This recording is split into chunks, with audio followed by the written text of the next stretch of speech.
Hi everyone, I'm Aryan, and for my quest this year, I decided to do nature photography. My two main goals were to get better at editing photos through Lightroom and Photoshop, which I did through um, browsing through other photographers' work on Instagram and taking tutorials on YouTube. And my other goal was to learn more photo composition techniques, which I learned both in the photography classes in Nueva and by just doing research online and practicing on site. So for this video, I've decided to show some of these composition techniques and examples of how they're used. The first one is balance, and as you can see here in the top left third, there's a little hole in a glacier, and in the bottom right third, there's seals, and they kind of balance each other out because they're on opposite sides of the photo.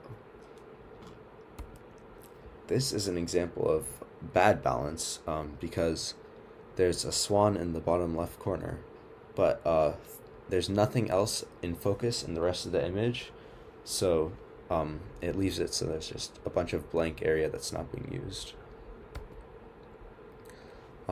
Another compositional technique is scale, and you can utilize long lenses to best capture this. Here is a mountain. This is a photo I took on a glacier in Alaska. And then here you can see there's a person and a house to give the mountain a sense of scale. The next technique is rule of thirds, which is just putting the most important or eye-catching parts of the photo on the thirds. Like if you drew a grid that split the photo up into 9 pieces, you would put the most important parts on the intersections between those. Like the sun is in the top right third here, and the propeller of the plane is in the bottom right third or bottom left third. Yeah. Another technique is leading lines and depth, which go together. In this photo, there's a river that leads your eye back to the mountains and also the pathway. Negative space is useful in like moderation, because if you use too much, you don't have anything interesting in your photo, but you can use negative space to further draw the viewer's eye to the more eye-catching parts of the photo, such as here when there's just like a vast valley of snow and there's a sunset and some mountains in the background. The next technique is texture, which is just adding like small details that you can see and the viewer can tell have a certain texture, such as this glacier.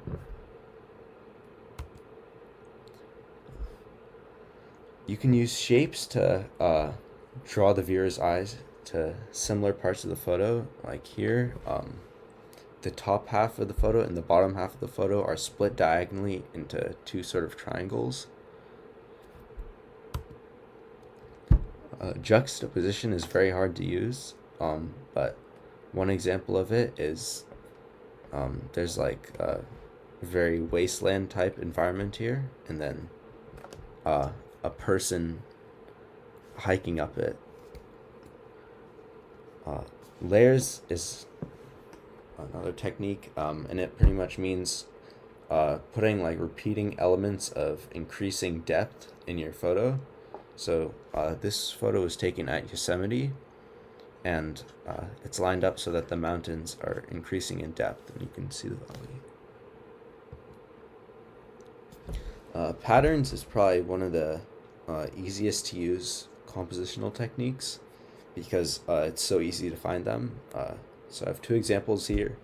One is of just lily pads in a lake, and the other is a bunch of birds sitting on their nests.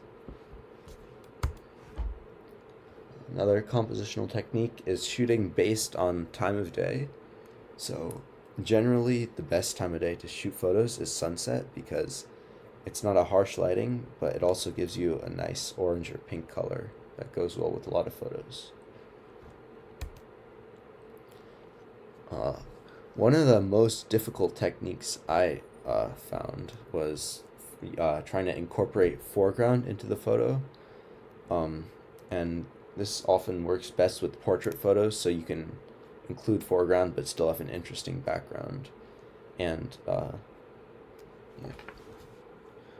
The way you accomplish this is with using a wide angle lens, so you can capture the details of the foreground, but also get some other parts of the photo. Uh, Using things that are out of the ordinary is a compositional technique to kind of just like surprise the viewer. Like here, there's a mountain range in Alaska, and there's a bus which is unexpected, so it's interesting and it draws the viewer's eye. Uh, Haze is an effect I use in both editing and when composing photos, because it can take the eye away from the less good parts of the photo and attract it to the more interesting parts. Such as in the top photo, it splits the photo in half, and then in the bottom right photo, it draws the attention to the two trees in the foreground. Um, yeah. Another easy to use compositional technique is just having a specific subject and focus that you're shooting based on. This works best with wildlife photography